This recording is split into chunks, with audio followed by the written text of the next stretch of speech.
বাৰে বাৰে কাকুতি কৰাৰ পিছতো এই দুখনৰ কথা ভাবে মুঠেই নামানিলা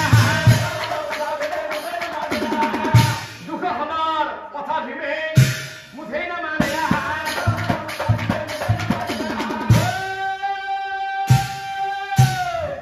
পুতুলাৰ দৰে তাক দলিয়াই দিলা